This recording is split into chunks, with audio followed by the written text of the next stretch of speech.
Pessoal, queria fazer um vídeo rápido sobre uma fala bem interessante que eu achei de Palocci na delação que ele fez. Ele disse que a questão do conteúdo nacional da Petrobras era relevante para os projetos do PT. Ele disse que aquela reunião que ele menciona com o Sérgio Gabrielli, o ex-presidente da Petrobras, ele disse que tinha um projeto que era para a República e um projeto que era para o próprio PT.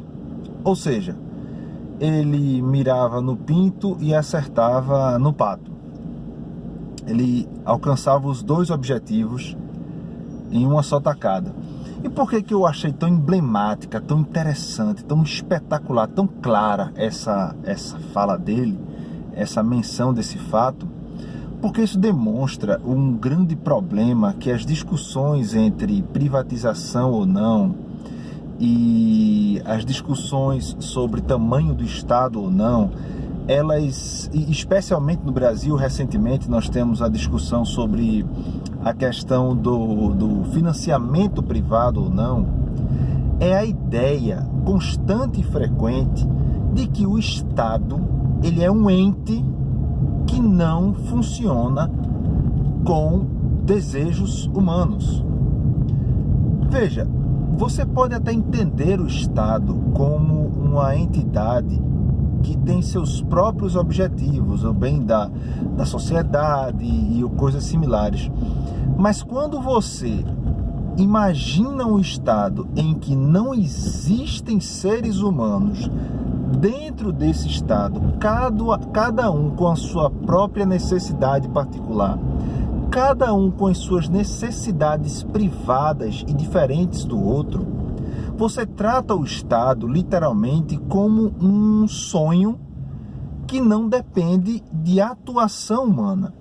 E aí vem aquela questão: o Estado, não o Estado como ideia, mas o governo, ele é feito por pessoas. E essas pessoas têm sonhos, têm objetivos que podem ser bons e podem ser ruins. Por que não? Cada pessoa, e essa é a parte importante, quando se diz assim, uma empresa privada não deveria estar patrocinando uma campanha porque ela vai trabalhar em torno da empresa, a pergunta a ser feita é: quem garante que um financiamento público de campanha também não teria interesses privados na forma como distribuição, por exemplo, de bens seria dada? Não há nenhuma garantia que não haveria. Muito pelo contrário, existem pessoas privadas da empresa e existem pessoas privadas dentro do governo. Cada um tem os seus interesses privados que não obrigatoriamente são bons interesses.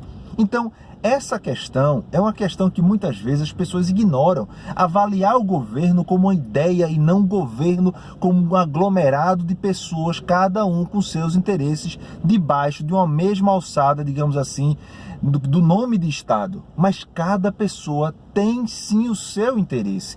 Cada pessoa tem a sua forma de pensar, cada pessoa tem até a sua forma de agir errado. Por que não? Ele quer se reeleger, ou ele quer ajudar um amigo a se eleger, ou ele quer ajudar um amigo a roubar. Eu não sei. O que importa é: o Estado não funciona sem pessoas, e pessoas têm interesses.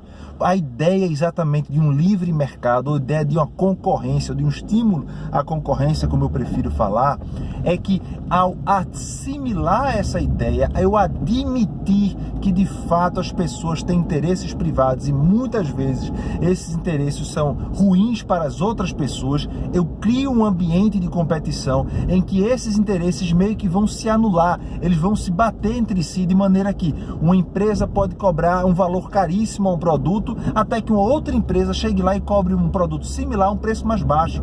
Eu sei que aquele funcionamento daquela empresa, aquele produto alto, é uma realidade que pode acontecer, mas eu tento criar um ambiente de concorrência para que as empresas se anulem. Quando o próprio Estado é monopolista nas funções que ele tem, eu pergunto: por trás desse Estado não teria pessoas com interesses privados?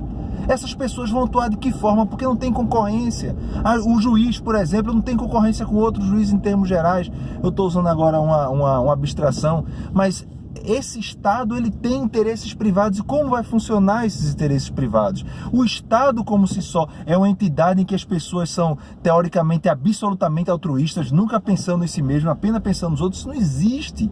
Esse sonho, essa ideia socialista, ela é absolutamente irreal. Isso é um sonho que você só pode imaginar que estaria nos livros infantis.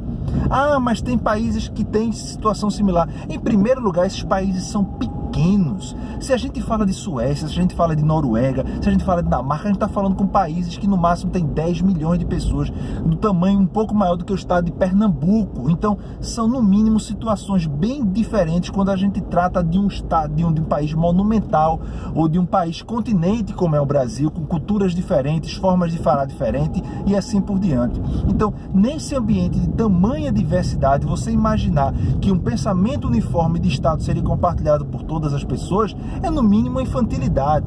Então, em suma, eu achei bem interessante a fala de Palocci e gostaria de ressaltar isso para que todo mundo entenda: o Estado também tem seus interesses privados, porque do outro lado do Estado existem pessoas, cada um com seus interesses privados. É esse aí o recado, e achei muito oportuna a fala de Palocci, porque demonstra claramente como funciona ou as ideias por trás de um Estado grande ou socialista.